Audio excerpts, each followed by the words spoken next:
हाँ, तो स्टूडेंट्स आज हम लोग जो है रेस्पिरेशन के बारे में पढ़ेंगे। तो पहले हम लोग पढ़ चुके हैं कि हम लोग जो फूड खाते हैं वो डाइजेस्ट कैसे होता है, वहाँ कहाँ कहाँ से होकर के पास करता है, कौन सा इंजाइम्स जो है कहाँ पर एक्ट करता है, सिंपल फॉर्म में कौन सा टूटता है और उसके बाद वो कहाँ से एब्जॉर्ब हो जाता है। ठीक है, तो आज हम लोग पढ़ेंगे कि रेस्पिरेशन क्या है। तो अभी तक आप लोग पढ़े होंगे कि हमको एनर्जी कहाँ से मिलती है। हमको जो है एनर्जी मिलती है फूड से, ठीक है। लेकिन हम लोग बस खाना खा लिए, डाइजेस्ट हो गया, एब्जॉर्ब हो गया, तो वहाँ से एनर्जी नहीं मिलता है। एब्जॉर्ब होने के बाद ये डाइजेस्टेड फूड जो है जाता है कहाँ पर, सेल में, और सेल में जा कर के रेस्पिरेशन होता है और तब जा कर के वहाँ से एनर्जी रिलीज होता है। समझ में आ रही बात। सेल के अंदर रेस्पिरेशन होगा इस डाइजेस्टेड फूड का और तब जा कर के हमें एनर्जी मिलेगा। तो रेस्पिरेशन है क्या, तो हमने कहा कि इस फूड का ऑक्सीजन के साथ रिएक्ट करने के बाद, मीन्स जो डाइजेस्टेड फूड एब्जॉर्ब होने के बाद सेल में पहुंचता है तो वो फूड वहां पर जो है ऑक्सीजन के साथ रिएक्ट करेगा, सेल में जो है ऑक्सीजन के साथ रिएक्ट करेगा और यहाँ से निकलता है क्या, एनर्जी। तो इस फूड का ऑक्सीजन के साथ रिएक्ट करके एनर्जी प्रोवाइड करने के प्रोसेस को हम कहते हैं क्या, रेस्पिरेशन। समझ में आ रही बात। इस फूड को ऑक्सीजन के साथ रिएक्ट करके एनर्जी प्रोवाइड कराने के प्रोसेस को हम कहते हैं रेस्पिरेशन। चलिए, अगर आप लोग केमिस्ट्री में एक चीज़ और पढ़े होंगे तो किसी भी चीज़ का ऑक्सीजन के साथ रिएक्ट करना कहलाता है ऑक्सीडेशन। ये चीज़ आपको याद होगा। किसी भी चीज़ का ऑक्सीजन के साथ रिएक्ट करने के प्रोसेस को कहते हैं ऑक्सीडेशन। तो सिंपल तरीके से रेस्पिरेशन का डिफाइन हम कर सकते हैं। अभी रेस्पिरेशन हमने क्या कहा, एक चीज़ और, सेल के अंदर होगा फूड प्लस ऑक्सीजन, ये जो है दोनों आपस में कंबाइन करेगा तो कंबाइन करने के प्रोसेस को हम कहते हैं रेस्पिरेशन। अभी हमने कहा कि किसी भी चीज़ को केमिस्ट्री में हम लोग पढ़े थे कि ऑक्सीजन से रिएक्ट करने को कहते हैं ऑक्सीडेशन। क्या कहते हैं, ऑक्सीडेशन कहते हैं। तो हम कह सकते हैं कि oxidation of food to release energy, oxidation of food to release energy is known as क्या, रेस्पिरेशन। समझ में आ रही बात। Oxidation of food to release energy, उसको हम कहेंगे रेस्पिरेशन। तो इस चैप्टर में हमें दो चीज पढ़ना है, रेस्पिरेशन इन प्लांट और रेस्पिरेशन इन एनिमल्स। ठीक है, तो रेस्पिरेशन इन प्लांट्स में सबसे पहले हम लोग पढ़ेंगे कि प्लांट लगभग जो है अपने लगभग पूरे बॉडी पार्ट से रेस्पायर करते रहता है। ठीक है, ऑक्सीजन एब्जॉर्ब करेगा, कार्बन डाइऑक्साइड छोड़ देगा। जिसे आप लोग पढ़े होंगे कि प्लांट जो है लिप्स से जो है गैसेज को एब्जॉर्ब करेगा। लिप्स में एब्जॉर्ब करेगा एस्टोमाटा से। कहाँ से एब्जॉर्ब करेगा, एस्टोमाटा से। समझ में आ रही बात। इसके बाद कुछ सॉफ्ट स्टेम जो ग्रीन टाइप का होता है, समझ में आ रही बात, वहाँ से भी वो गैसेज को एब्जॉर्ब कर लेता है।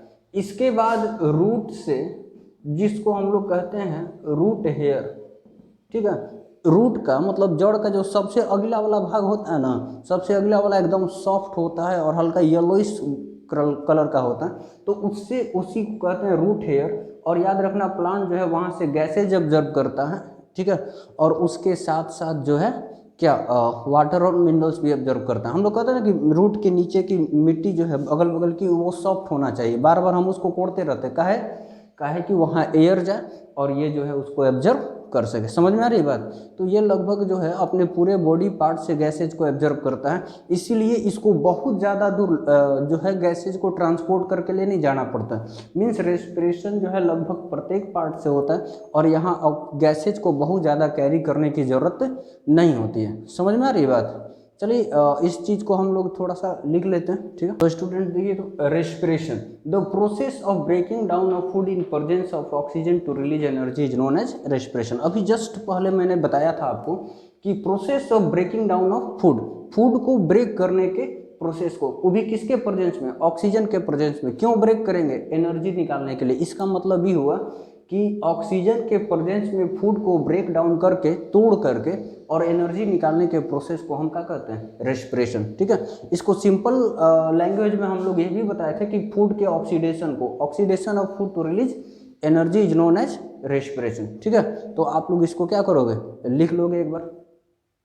हाँ, तो देखिए, तो respiration in plants, plant respire with approx all parts of their body. अभी जस्ट मैंने बताया था कि लगभग प्रत्येक पार्ट से वो रेस्पिरेशन करता है, गैसेस को एक्सचेंज करते रहता है। जैसे रूट में कहाँ से बताया था, रूट हेयर से। रूट हेयर किसको कहते हैं, अभी जस्ट मैंने बताया। सॉफ्ट स्टेम से, लिप्स में कहाँ से भाई, एस्टोमाटा से। अब जो फीचर है, means feature of respiration in plant, ये क्या फीचर है, तो rate of respiration is slow with respect to animals. Animals की अपेक्षा जो रेस्पिरेशन का रेट होता है वो काफ़ी कैसा होता है, स्लो होता है, बहुत कम होता है। समझ में आ रही बात, क्योंकि उसको एनर्जी की ज़रूरत बहुत कम होती है।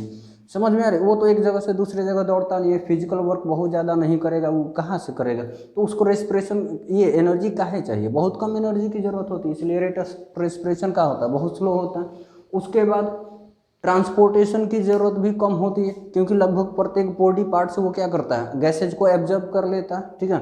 उसके बाद अगर हम बात करेंगे कि रूट और स्टेम में जो गैसेज एक्सचेंज होते हैं वो किस प्रोसेस से होते हैं, डिफ्यूजन प्रोसेस है।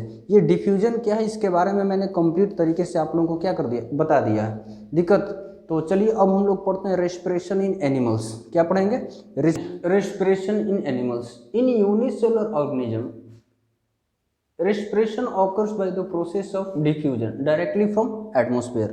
जो यूनिसेलुलर ऑर्गेनिज्म होते हैं, ठीक है, जैसे अमीबा, उसमें अब बेचारा एक ही सेल होता है। समझ में आ रही बात, एक ही सेल होता है, तो अब इसमें कौन सा सिस्टम होगा, डाइजेस्टिव सिस्टम होगा, रेस्पिरेटरी सिस्टम होगा, कौन होगा, कौनों नहीं होता। समझ में आ रही बात, तो अमीबा के अंदर कोई स्पेशल फंक्शन के लिए स्पेशल ऑर्गन सिस्टम नहीं होता है, तो वो कोई भी काम ना डायरेक्ट एटमोस्फेयर से कर लेता है। जिसे हम लोग पढ़े थे इंजेक्शन में, समझ में आ रही बात, वो खाना को कैसे खाता है, डायरेक्ट एटमोस्फेयर से ऑब्जर्व करता है, फूड व्हीकल्स बनाता है, डाइजेस्ट करता है और वहीं से निकाल देता है। उसी तरीके से डायरेक्ट एटमॉस्फेयर से जो है ऑक्सीजन रिलीज करेगा और CO2 जो है बाहर निकाल देगा। समझ में आ रही बात, तो ये डायरेक्ट यूनिसेलुलर ऑर्गेनिज्म जो होते हैं डायरेक्ट एटमॉस्फेयर से रेस्पिरेशन करते हैं, उनमें स्पेशल फंक्शन के लिए कोई स्पेशल ऑर्गन नहीं होता।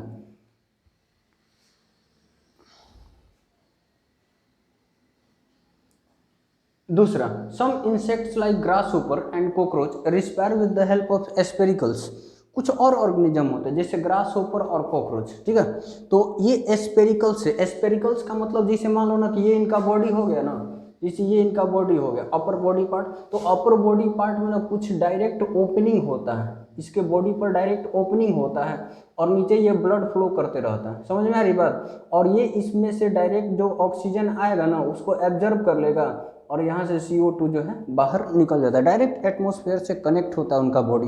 जैसे ये पेन का लीड देखो, पीछे वाला खुला होता है, अब बीच में इंक भरा होता है, वो गिरता उड़ता नहीं है, जस्ट उसी तरीके से ना एक ओपनिंग होता है जिसके नीचे ब्लड होता है, ऊपर में खुला होता है, तो ब्लड बाहर तो आएगा नहीं, जैसे लीड में से वो नहीं आता है इंक।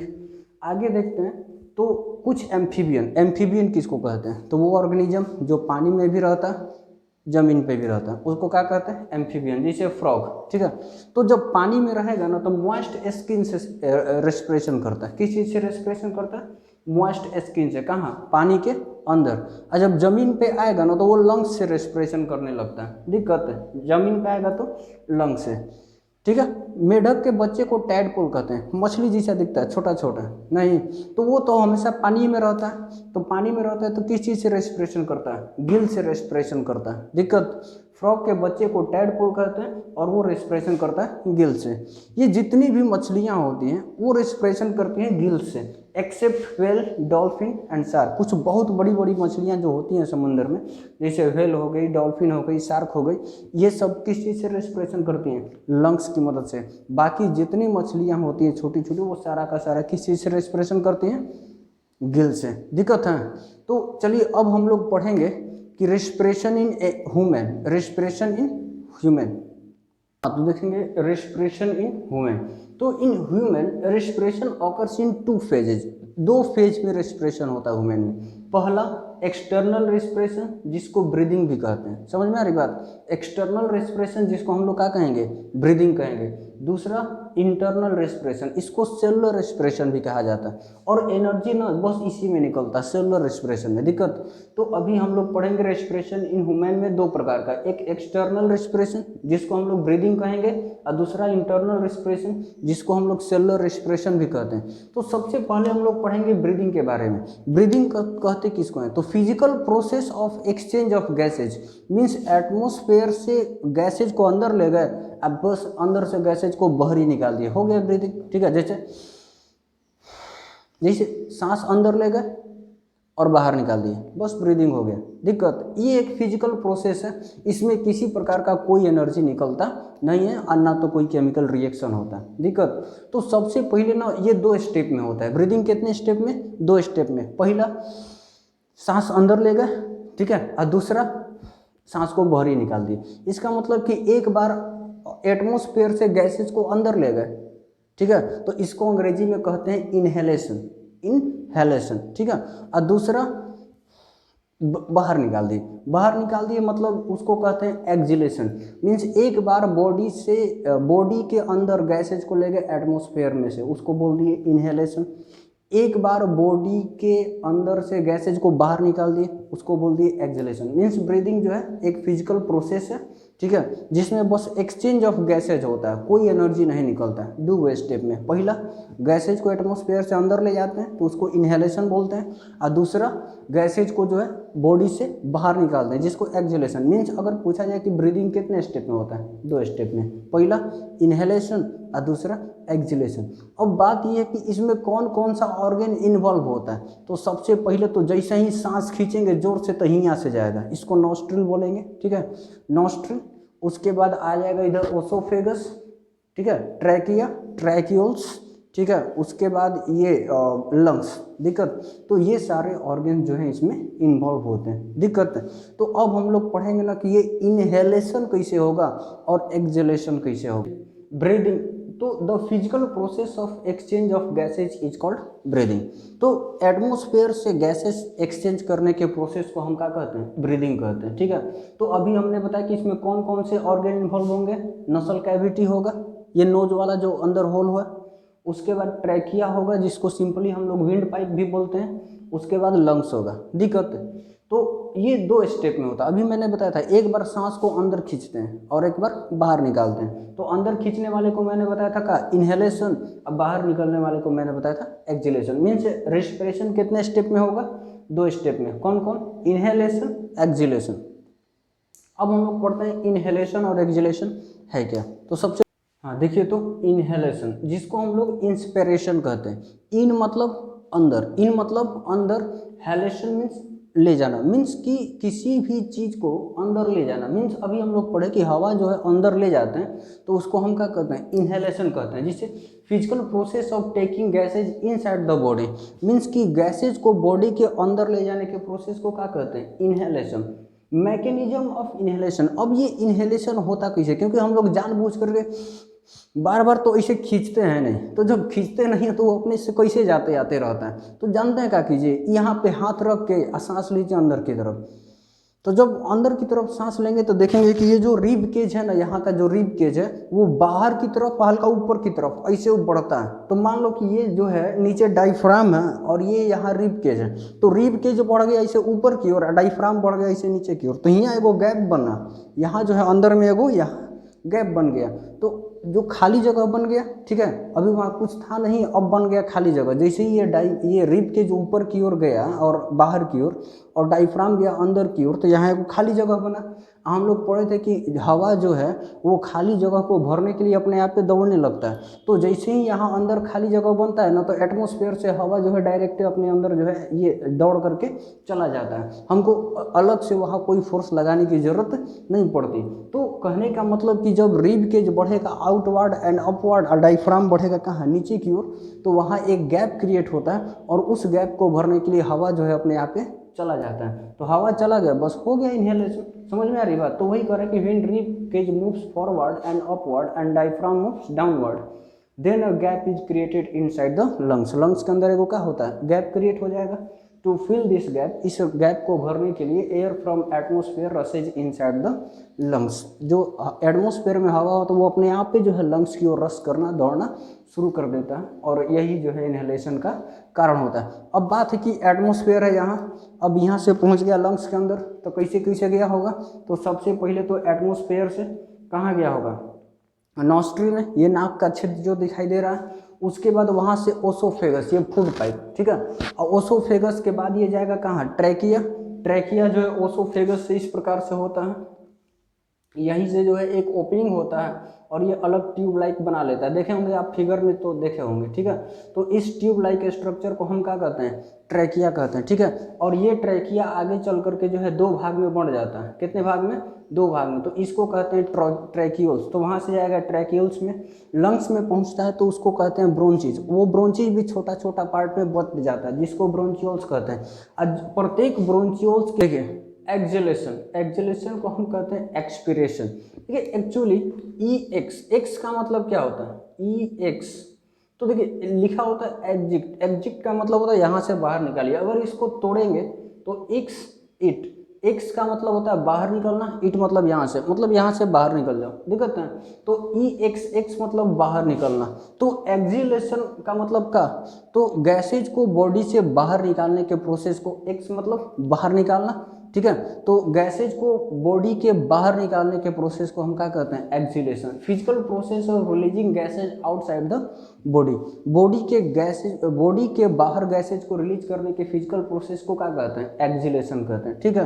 तो इसका मैकेनिज्म कैसे होगा, तो अभी हम लोग थोड़ा देर पहले इनहेलेशन में पढ़े थे कि ये जो रिब केज है ना, इसे बाहरी आ जाता है और डायफ्राम नीचे चल जाता है, गैप बन जाए, अब क्या होगा कि डायफ्राम धीरे धीरे ऊपर आएगा, हाई धीरे धीरे अंदर की ओर आएगा, जब अंदर की ओर ऊपर आएगा ना तो जो गैप बना था भर जाएगा, तो जैसे ही गैप भरा था तो में जो हवा भरा था ना वो अपने आप पे क्या हो जाता है, जिधर जगह मिलेगा उधर भागना शुरू करेगा, तो ये अपने आप पे जो है बाहर निकल जाता है। इसका मतलब ये है कि when rib cage moves backward, जब पीछे की ओर मुड़ता है ये रिब केज, ऐसे पीछे की ओर मुड़ेगा और डाउनवर्ड नीचे की ओर, और डायफ्राम मूव्स अपवर्ड, ये ऊपर की ओर मुड़ेगा, then the gap created inside the lungs get filled, तो तब क्या होगा, तो जो ये गैप बना हुआ था वो धीरे धीरे भर जाएगा, और जब ये गैप भर जाएगा तो हवा जो है अपने आप लंग्स में से एटमॉस्फेयर में दौड़ना शुरू कर देगा, और उसको हम कहेंगे का एक्सहेलेशन। अब बात कौन कौन सा फील करेगा भैया, तो सबसे पहले अंतिम में जाके कहाँ रुका था, लंग्स, हम उसको कहेंगे लंग्स एल्बुले में, ठीक है। तो लंग्स एल्बुले में रुका था तो वहाँ से जाएगा कहाँ, ब्रोंचीज में, सॉरी ब्रोंचियोल्स, वहाँ से ब्रोंचीज, ट्रैकियोल्स, ट्रैकिया, ओसोफेगस, नॉस्ट्रिल, और फिर वहाँ से बाहर आ जाएगा एटमॉस्फेयर में, ठीक है। जो गैसेज हम लोग रिलीज करते हैं, ठीक है, मतलब बाहर निकालते हैं एक्सहेलेशन के दौरान, उसमें कौन कौन सा गैस होता है भाई, तो उसमें लगभग नाइट्रोजन होता है 79%, ऑक्सीजन 17%, इसका मात्रा घट जाता है क्योंकि कुछ ऑक्सीजन जो है एब्जॉर्ब हो जाता है, ठीक है, और कुछ कार्बन डाइऑक्साइड जो है उसमें ऐड कर दिया जाता है, तो इसकी मात्रा बढ़ करके हो जाती है लगभग 4%। समझ में आ रही बात, तो अगर पूछेगा कि एक्सहेलेशन के दौरान ऑक्सीजन निकलता है कि नहीं निकलता है, तो ऑक्सीजन निकलता है लगभग कितना, 17%, कार्बन डाइऑक्साइड की मात्रा लगभग 4%। समझ में आ रही बात, तो कल अगले वीडियो में हम लोग पढ़ेंगे इसके आगे, मीन्स ब्रीदिंग रेट क्या होता है, अब इंटरनल रेस्पिरेशन क्या होगा, ब्रीदिंग रेस्पिरेशन में डिफरेंस क्या होगा, कितने प्रकार का होगा, ये सब जो है हम लोग अगले वीडियो में पढ़ते हैं, ठीक है।